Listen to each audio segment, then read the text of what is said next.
दोस्तों, रेलवे भर्ती बोर्ड द्वारा 2 वैकेंसी पहले ही अनाउंस कर दी गई थी, जिसका फॉर्म भी लगभग 8 से 9 महीने पहले ही भर दिया गया था, जिसमें आरपीएफ कांस्टेबल, आरपीएफ एसआई और असिस्टेंट लोको पायलट का पद था। बस कंफ्यूजन ये था कि पेपर कब होगा यही नहीं पता चल पा रहा था। वो भी कहीं ना कहीं न्यूज़पेपर में एक कटिंग वायरल हुई है, जिससे थोड़ा अंदाज़ा लग गया कि नवंबर से दिसंबर तक उसकी परीक्षा हो सकती है।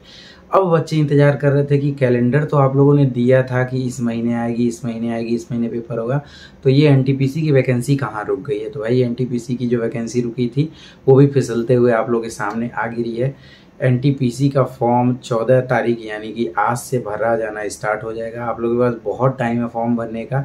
सभी डॉक्यूमेंट इकट्ठा करिए। स्पेशली ध्यान दीजिएगा कि अगर आपको कास्ट में छूट चाहिए तो आप लोगों के पास सेंट्रल गवर्नमेंट का निवास प्रमाण पत्र और जाति प्रमाण पत्र होना चाहिए। ये वैकेंसी ग्रेजुएशन लेवल की वैकेंसी है, जिसमें आप कम से कम बीए, बीएससी या फिर ऐसी कोई डिग्री आपके पास होनी चाहिए जिसको ग्रेजुएशन माना जाता हो। बाकी 8100 कुछ पदों के लिए ये वैकेंसी है, जिसमें 2 पद ऐसे भी हैं जिसमें टाइपिंग भी मांगता है। बाकी और सभी पदों के लिए, या फिर ये कह सकते हैं इन 5 पदों के लिए CBT 1 और CBT 2 देना पड़ेगा, मतलब प्री और मेंस देना पड़ेगा।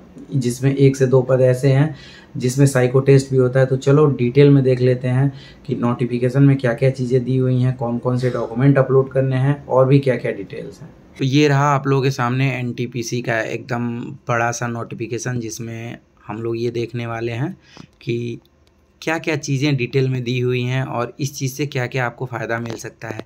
तो इसमें पूरा समरी बना दिया है, जिसमें ये बताया गया है कि फॉर्म कैसे भरेंगे, कौन कौन से डॉक्यूमेंट लगेंगे और भी क्या क्या चीज़ें। आपको पता है रेलवे वैसे ही बहुत बड़ा नोटिफिकेशन निकालता है, लेकिन ये अच्छी चीज़ है कि चीज़ें क्लियर हो जाती हैं। तो चलो एक बार देखते हैं कि क्या क्या चीज़ें और कैसे कैसे दी हुई हैं। तो देखो, जो फॉर्म निकला है वो 13 तारीख में निकला है, ये आप लोगों ने भी देखा। जो ऑनलाइन रजिस्ट्रेशन का समय है वो है 14 तारीख। अब कुल मिला के जो ऑनलाइन रजिस्ट्रेशन का क्लोजिंग टाइम है वो 13/10 को रात में 12 बजे, यानी कि 13 अक्टूबर को रात 12 बजे क्लोज़ कर दिया जाएगा। ठीक है। बाकी जो फ़ी पेमेंट करने का लास्ट टाइम है वो 14 तारीख से 15 तारीख के बीच में है, तो उस समय तक आप लोग फ़ीस पेमेंट कर दीजिएगा। अगर फॉर्म भरने में कोई गलती होती है तो उसका चार्ज लगाते हुए आप लोग फॉर्म में करेक्शन 16 अक्टूबर से 25 अक्टूबर के बीच में कर सकते हैं। तो ये सारी बेसिक चीज़ें थी जिसमें आप चीज़ों को अच्छे से समझ गए हैं। अब देखते हैं कि इसमें पद कौन कौन से हैं। तो चीफ कॉमर्शियल कम ticket supervisor, station master, goods train manager यानी कि जिसमें सामान जाता है, जिसको मालगाड़ी कहते हैं, सीनियर कलर कम टाइपिस्ट और जूनियर अकाउंट असिस्टेंट कम टाइपिस्ट, ये 5 पद हैं। इसको भरने के लिए आपके पास कम से कम ग्रेजुएशन की डिग्री होनी चाहिए। ये सीनियर कलर कम टाइपिस्ट और जूनियर अकाउंटेंट कम टाइपिस्ट, इसमें 2 पेपर होने के बाद टाइपिंग भी होगा। बाकी तीनों पदों में टाइपिंग नहीं मांगेगी। अब ये देख लेते हैं कि इसमें किन किन वैकेंसी के लिए कितने पद निकले हुए हैं। तो जो चीफ कमर्शियल कम टिकट सुपरवाइज़र है उसमें कुल मिला के 1736 पद, स्टेशन मास्टर के 994 पद, गुड्स ट्रेन मैनेजर के 3144 पद, जूनियर अकाउंटेंट असिस्टेंट कम टाइपिस्ट के लिए 1507 और सीनियर कलर कम टाइपिस्ट के लिए 732। अगर सबको मिला देंगे तो 8113 पद निकले हुए हैं। बाकी ये आप जान लीजिएगा कि 3 साल छूट मिल गया है, मतलब पहले इतना मांगता था जो कि नॉर्मल कंडीशन में। अब 18 से 36 साल के बीच में अगर आपकी एज है तो आप फॉर्म भर सकते हैं। ये सामान्य कैंडिडेट के लिए है। जो लोग ओबीसी, एससी या एसटी से आते हैं उन लोगों के लिए छूट अलग से मिलेगा। ठीक है। बाकी आगे देखते हैं और चीज़ें क्या क्या दी हुई हैं या फिर कौन कौन सी चीज़ें आप लोगों के लिए हेल्पफुल होने वाली हैं। इस पेपर में कुल मिला के 1/3 यानी कि 33.33% माइनस मार्किंग होगा। मेडिकल स्टैंडर्ड भी दिया हुआ है कि मतलब क्या क्या चीज़ें होनी चाहिए। तो आंखों में 6/6, 6/9 विदाउट ग्लासेस होना चाहिए। नियर विजन में 0.6 विदाउट ग्लासेस। ये सारी चीज़ें आप लोग देख लीजिएगा। जो पूरा नोटिफिकेशन दिया हुआ है मैं उसको टेलीग्राम ग्रुप में भेज दूंगा। और एक चीज़ और ध्यान रखिएगा, जनरली होता है जो लोग लेसिक सर्जरी आंखों का करा लेते हैं वो A2 और A3 में चलेगा नहीं, इसमें बहुत बड़े बड़े वर्ड में लिख के दे दिया है। अब ये देख लीजिए कि अगर ओबीसी नॉन क्रीमी लेयर हैं तो 3 साल की छूट मिलेगी, यानी कि वो 36 साल की जगह पे 39 साल तक के भी हैं तभी फॉर्म भर सकते हैं। एससी एसटी को 5 साल की छूट मिलेगी, यानी कि अगर 41 साल का भी एससी और एसटी का लड़का है तो वो फॉर्म भर सकता है। बाकी एक्स सर्विसमैन का भी दिया हुआ है कि 3 साल after deduction of length of service from age. ठीक है। और ओबीसी का भी ओबीसी का 6 साल है, बाकी एससी और एसटी का 8 साल है, यानी कि रिटायरी के बाद का है। सामान्य लोगों के लिए 500 रुपये फीस लगेगा, जिसमें फ़ीस तो 100 ही रुपये है। जब CBT 1 का एग्ज़ाम दे देंगे तो 400 रुपये वापस हो जाएगा, वो भी जो बैंक का चार्ज है वो काट के। ये तो बेवकूफ़ी करते हैं, लेने का ही क्या मतलब है यार। मतलब इतना दिन बच्चे का पैसा तुम रखोगे, फिर उसके बाद वापस कर रहे हो, बेवकूफ़ बना रहे हो, जबकि इसका कोई मतलब ही नहीं निकलता है।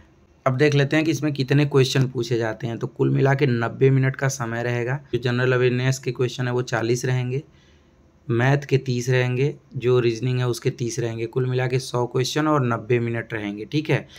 तो इससे आप समझ गए होंगे कि क्या सिस्टम होगा इस एग्ज़ाम में। बाकी 1/3 का माइनस मार्किंग है ही इसमें।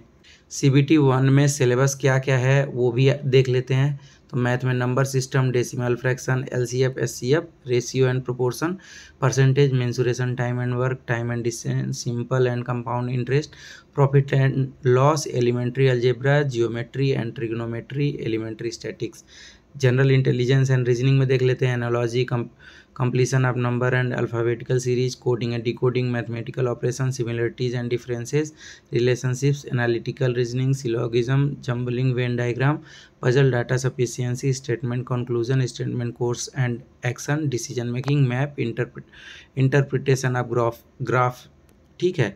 तो कोई बहुत ज़्यादा चीज़ नहीं, ये नॉर्मल हर एग्ज़ाम में होता है। बाकी जनरल अवेयरनेस में भी देख सकते हैं, ये सारी चीज़ें हर में होती हैं। फिर जब आप इसको क्वालिफाई कर लोगे तो फिर बारी आती है CBT 2 की, यानी कि लेवल 2 की, ठीक है। तो कुल मिला के वैकेंसी का 15 गुना लोगों को पास किया जाएगा CBT 2 के लिए। तो इसमें भी 90 मिनट का समय मिलेगा, 50 जनरल अवेयरनेस में, 35 गणित में और 35 रीजनिंग में। कुल मिला के 120 क्वेश्चन 90 मिनट में करना रहेगा, तब तो जाके आप जो मेंस एग्ज़ाम है उसमें पास होंगे। इसमें भी जो इसका सिलेबस है वो दे दिया गया है कि मैथमेटिक्स में क्या क्या चीज़ें पूछेंगी, रीजनिंग में क्या क्या पूछेंगी और जनरल अवेयरनेस में क्या क्या चीज़ें पूछेंगी। तो ये चीज़ें क्वालिफाई होने के बाद जिसमें टाइप टेस्ट पूछा हुआ है उसमें ये भी बता दिया है कि candidate should be able to type 30 words per minute in English और 25 वर्ड पर मिनट इन हिंदी, या फिर हिंदी में 25 वर्ड टाइपिंग होना चाहिए, तभी उनका सिलेक्शन हो पाएगा। बाकी डॉक्यूमेंट वेरिफिकेशन के बारे में भी बता दिया है। ये सारी चीज़ें तो आपको पता ही है कि एक प्रोसीजर के तहत सब चीज़ें हो जाती हैं। देखिए यहाँ पे जो मैंने ऊपर बताया था उसमें बताया हुआ है कि जो सीनियर क्लर्क कम टाइपिस्ट है और जूनियर अकाउंट असिस्टेंट कम टाइपिस्ट है उसमें ये टाइपिंग मांगेंगे, बाकी सब में CBT 1 CBT 2 होगा। ये भी देख लेते हैं कि फॉर्म भरने के लिए क्या क्या चाहिए। तो JPG में 20 से 50 KB का आपके पास फ़ोटो होना चाहिए, ठीक, और सिग्नेचर भी JPG फाइल में 10 से 40 KB के बीच में होना चाहिए। SC ST का जो सर्टिफिकेट है वो JPG में 50 से 100 KB का होगा, तभी अपलोड हो सकता है। जो फ़ोटो है वो भी JPG में होना चाहिए 20 से 50 KB के बीच का। भाई एक चीज़ का ध्यान रखिए कि इसमें ये बता दिया है जनरल OBC SC ST किसी भी कैटेगरी से हो, फॉर्म भरने में अगर गलती होती है, अगर आपको करेक्शन करना है तो 250 रुपये खच्च से कट जाएंगे। तो ये ध्यान रखना कि गलती ना होने पाए, नहीं तो ये सब पैसा अखर जाता है यार। तो कुल मिला के आप लोगों ने ओवरऑल समझ लिया कि क्या क्या चीज़ें कैसे कैसे होंगी, तो आप फॉर्म डाल सकते हैं। बाकी पद मायने नहीं रखते हैं। आपको पता है कि SSC की वैकेंसी हो गई या फिर रेलवे की वैकेंसी हो गई, जब एग्ज़ाम होने को होता है ना उसी समय कहीं ना कहीं फिर से कुछ पद ज़रूर ऐड हो जाते हैं उस वैकेंसी में। तो जिनको होना है ना उनके लिए ये पद बहुत ही काफ़ी हैं। तो अच्छे से पढ़िएगा, कोशिश करिएगा कि पहले आप PYQ सॉल्व करिएगा, जिससे आपको पता चले कि इसके पहले एग्ज़ाम में कैसे कैसे क्वेश्चन पूछे जाते थे, तभी आपको आगे हेल्प मिलेगा कि आप कहाँ से पढ़ें तो आपका सिलेक्शन हो सकता है। तो दोस्तों आप लोग इस फॉर्म को भरिएगा अगर आप लोग ग्रेजुएशन कंप्लीट कर लिए हैं, क्योंकि NTPC के वैकेंसी का इंतजार कर रहे थे। तो बाकी और भी डिटेल पाने के लिए आप लोग चैनल को सब्सक्राइब जरूर कर लीजिएगा। समय समय पे आने वाली वैकेंसीज़ का अपडेट इस चैनल के माध्यम से मिलता रहता है। उम्मीद है कि इस वीडियो को देखने के बाद आपको ज़रूर हेल्प मिली होगी। तो वीडियो को लाइक करिएगा, चैनल को सब्सक्राइब करिएगा। मिलते हैं अगले वीडियो में, तब तक के लिए अपना ध्यान रखिएगा। Bye bye.